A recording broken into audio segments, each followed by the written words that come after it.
Welcome to Manimala kitchens అండి. ఈరోజు కొబ్బరి చట్నీ చేస్తున్నాను. ఈ చట్నీ టిఫిన్లోకే పనికొస్తుందండి, అన్నంలోకి పనికిరాదు. టేస్ట్ అయితే చాలా బాగుంటుంది. వెరైటీ చేస్తాను. కావాల్సినవి కొబ్బరికాయ అండి. కొబ్బరికాయ చల్లగా ముక్కలు తీసి పెట్టుకున్నాను. పచ్చిమిర్చి మీ కారం సరిపడినంత వేసుకోండి. మాకైతే సరిపోతాయని కొంచెం వేసుకున్నాము. కొంచెం జీలకర్ర అండి అంతే. కళాయి పెట్టుకుని కొంచెం 1 స్పూన్ ఆయిల్ వేసుకుని జీలకర్ర వేసుకోవాలండి. జీలకర్రలో ఈ పచ్చిమిర్చి,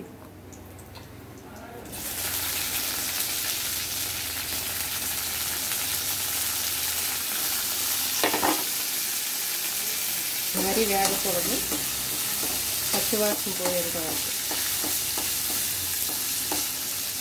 సరిపోతుందండి. ఇప్పుడు మిక్సీలో వేసుకున్నాము. కొబ్బరికాయ కాబట్టి ఒక చిన్న గ్లాసుడు టీ గ్లాసుడు పాలు పోసుకోవాలండి. టీ గ్లాసుడు పాలు వేసి చూపిస్తా.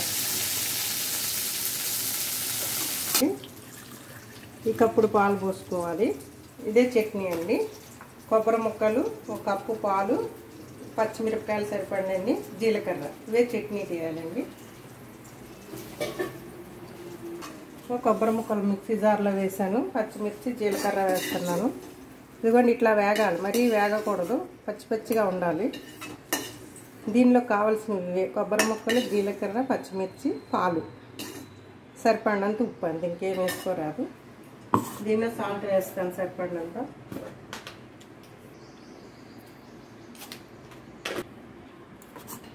ఫ్రెండ్స్, కొబ్బరి చట్నీ ఇట్లా నలిగింది కదండి. దీనిలో కప్పు పాలు పోసేయాలి అంతే. ఇది మళ్ళీ ఒకసారి మిక్సీ పెట్టుకోవాలి.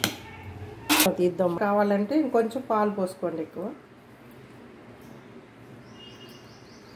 ఈ బాండీలోనే, వేయించిన బాండీలోనే 1 స్పూన్ ఆయిల్ పోసుకోవాలి, ఎక్కువ అక్కర్లా. దీనిలో చిన్న జీలకర్ర,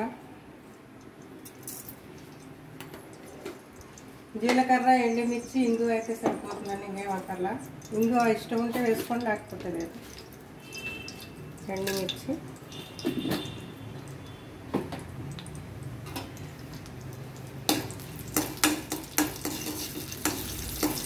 మేమైతే కొంచెం ఇంగు వేస్తాము, ఇది ఇష్టం లేకపోతే వేయక్కర్లేదు, సరిపోతుందండి.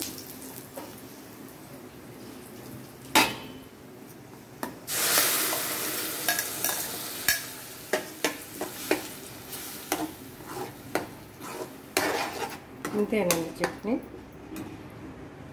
కొబ్బరి చట్నీ చాలా టేస్టీగా ఉంటుంది. నేను చెప్పినట్టు చేయండి. 1 కొబ్బరికాయకి 1 టీ కప్పుడు పాలు, 4 పచ్చిమిరపకాయలు, 1 టీ స్పూన్ జీలకర్ర, అంతేనండి.